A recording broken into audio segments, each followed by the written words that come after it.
and come down here to a sinful world and take on this flesh and become flesh and endure the persecutions, endure the temptations that we endure tonight. You know, Jesus Christ went through everything we go through. Jesus Christ already went through it tonight, and He knows what it feels like to be in your shoes tonight. He knows what you're going through. He knows what you think, because He's been here. He lived it, and He knows all this. And He can tell you tonight. You know, tonight He died for that. He died because of that tonight. He died for you tonight to get saved. He died for you because He don't want hell to be your home. Hell was not meant for you. Hell was meant for the devil and his angels tonight. And if you go there as an unwelcome guest. You go there as an uninvited guest. You'll go there not feel welcome at all. And I've heard people make the awful excuses there it was. My friends are in hell. I'm going to go there. I'm going to have a good time. And you know, I just talk like that is you don't know what you're talking about. And let me tell you tonight, you know, the Bible said that hell is a place of outer darkness, a place where they're weeping and gnashing of teeth. You know, the Bible said that you'll pray to die and death to flee from you. The Bible said where the worm means your soul dieth not. Thirsty, and we got a record in the Bible give us a record of a man that went there, and he said, you know, go back and warn my 5 brothers not to come to this awful place. And you know, when he's on earth, he didn't have no compassion for nobody. He didn't care about nobody. Didn't care if they ate, or didn't care if Lazarus ate or not. He didn't care about nobody but himself, and that's the only thing he cared about. But when he went to hell, he got compassion for somebody else, didn't he? He started having some kind of love or compassion for his brothers. Not want them to come here. Tell them not to come here. And tell him not to do what I did. Tell him to listen to him. He said, well, if there's one raised from the dead, and go tell him. He said, they'll believe. And he said, although one raised from the dead, they still won't believe. Let me tell you something tonight.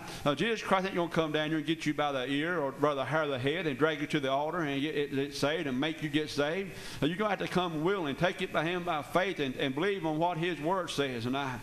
That's what it's going to take, church. The Bible says that with a broken heart and a contrite spirit, He will not despise, and He will accept that tonight, church. You can't come to the Lord at any time you want to either. I've heard people and seen people come to the altar and pray. They'll come to the altar just smiling away, and just as happy and cheerful as they can be. I know when I got saved, I come to the altar with a broken heart, and because I knew that you know, I was wrong, and the Lord broke my heart. And the Bible said that you're begotten by the Word, and you're drawn by the Spirit tonight, and you got to come with a broken heart tonight, and the contrite spirit.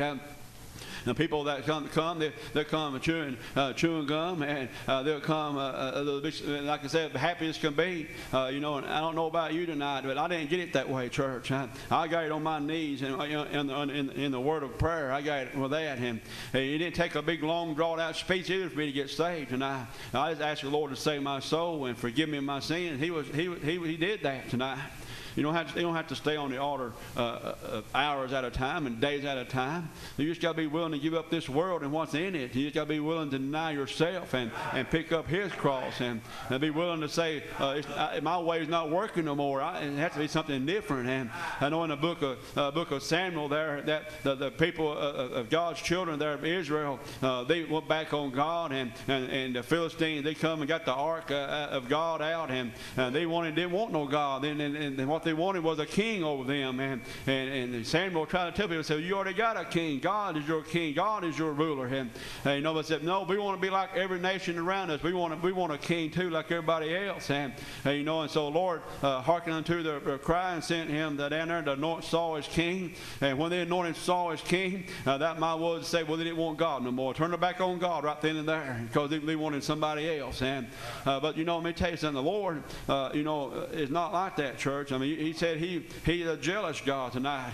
and there'll be no other God before Him. He's jealous God. He wants you. He wants to be the only God in your life is Him, the only true and living God there is, church. Bible, there's gods in this world today. People, they worship many gods today, and statues and whatever in that nature. But there's only one and true living God today, church, that is able to forgive you of your sins tonight. Is able to set you free tonight. You might be in a bottomless pit. You might feel like there's no hope, but let me tell you something. There is hope in Jesus Christ tonight. So that's all I got on my heart to say. If you're not saved tonight, you can be saved. You know, and the only reason you're not saved tonight is because you're not willing to give up the world.